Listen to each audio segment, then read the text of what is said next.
Hello, greetings everybody. I want to welcome you here to the Prog Monster. My name is Murph. I am the host of this show, a show dedicated to progressive rock and other forms of rock music.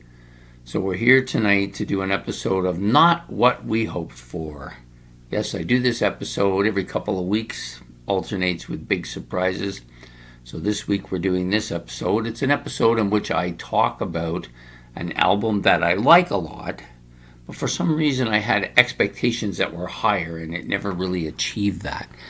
And the album I've chosen to work on this week is Agents of Fortune by Blue Oyster Cults, or BOC if you prefer.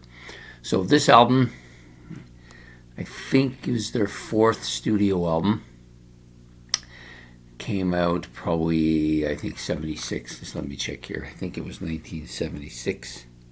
Yeah, 1976. So the claim to fame of this album, of course, is it is the album that has the song Don't Fear the Reaper, which is the one everybody knows. So I had this expectation of it that I thought this is going to be their best album, right?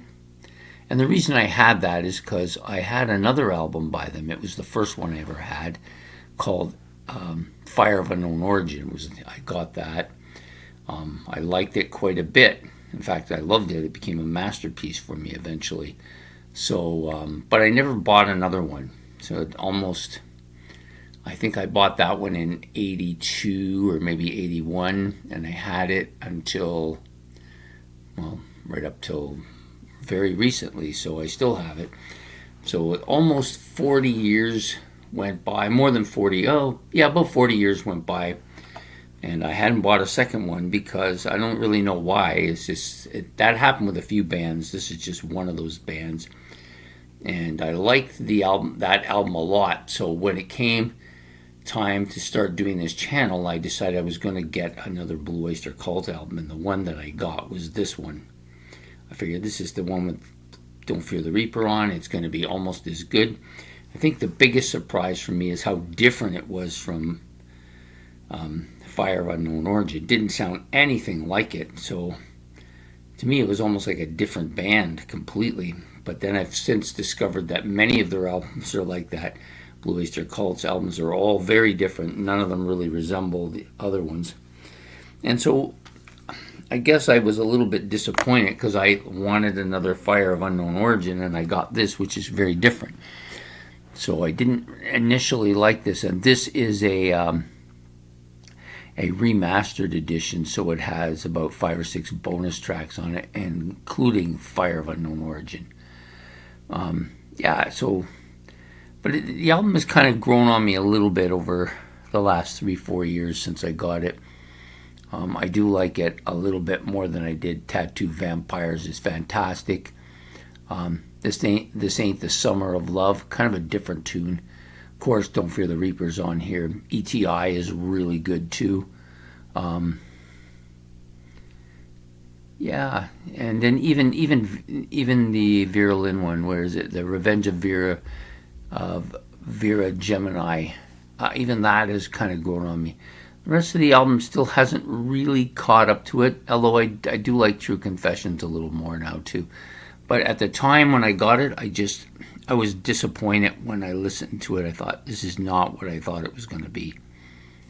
And, excuse me. But, still a great album. And still probably one of my 3 or 4 favorites by them. So it's not like I don't like it. I do like it. I'm sure there's many people that, you get one album and you really like it, so you buy another one by the same band and it's not the same as what you thought it was going to be. So it's a bit of a disappointment. So I guess that's probably what happened here. It was trying to live up to an album that I loved. Now, maybe if I'd gotten this one first, it would be the reverse order. I don't know. But that's my story about Agents of Fortune and Blue Oyster Cult. So, anyways, I like it, but just not as much as I once thought I would. Anyways, that's it for tonight. I hope you've enjoyed this episode of Not What We Hoped For, featuring Blue Oyster Cult's Agents of Fortune.